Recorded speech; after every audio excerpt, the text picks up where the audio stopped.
Hi, I'm Miss Rogers and I teach third grade at Crossville Elementary. And today I want to read for you The Way Home for Wolf by Rachel Bright and illustrated by Jim Fields.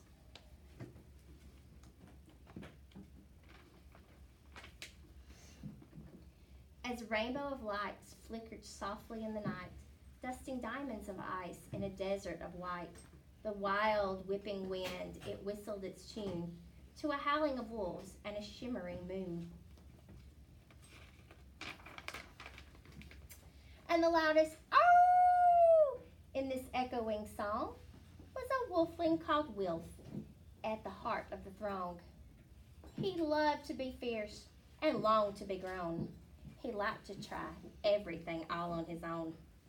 "Look at me, I'm big, I'm tough," he would growl, while he showed off his strength and practiced his prowl.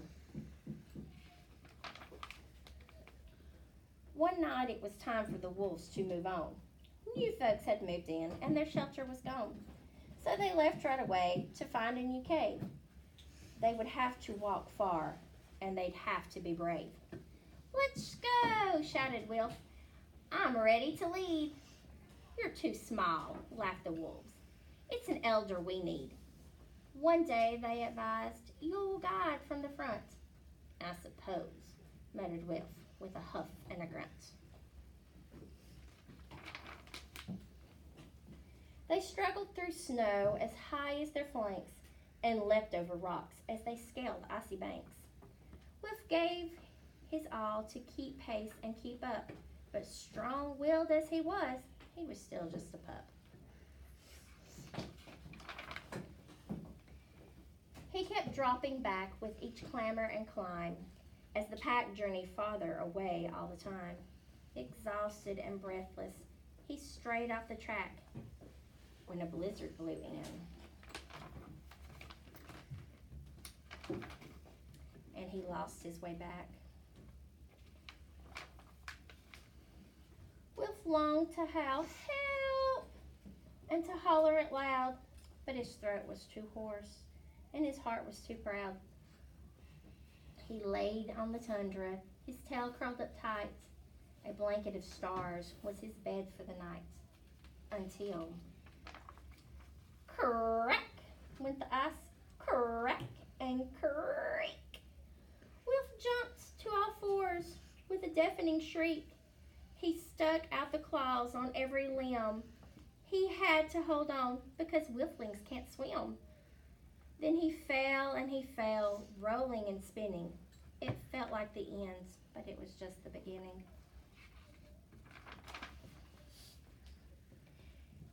Since somebody down there had heeded his screams, and she swooped in from beneath like a watery dream. "I'll help you," she called. "Just reach for my horn. A majestic and magical sea unicorn."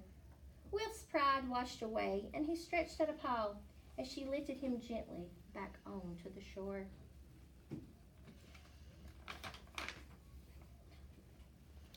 "Don't worry," she sung before dipping her brow.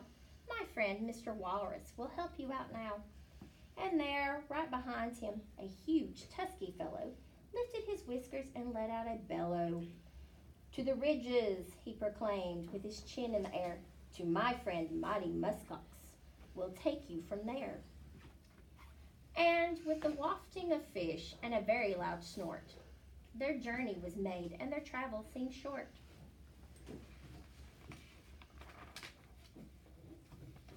And there, sure enough, on the ridge was an ox who took Wilf as far as his friend Arctic Fox, who followed his nose through the tree to a goose, who guided him honking to the ancient moose. The moose knew these wilds like no other soul. He was steady and true in pursuit of their goal.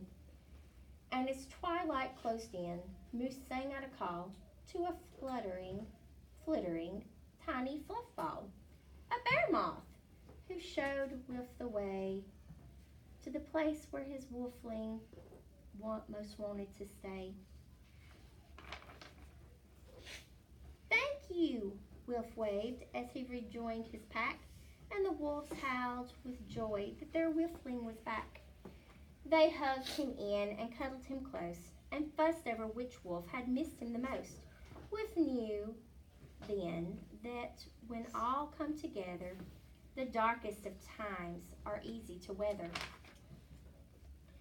So he bowed to the narwhal, ox, walrus, and goose, and vowed to the fox and the moth and the moose, if ever I meet one who's strayed off their track, I'll help them along by guiding them back.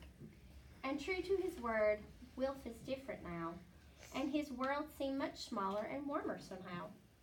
Since wherever life takes you, wherever you roam, we're all just a handful of friendships from home. I hope you enjoyed the book, and I hope you have a good night.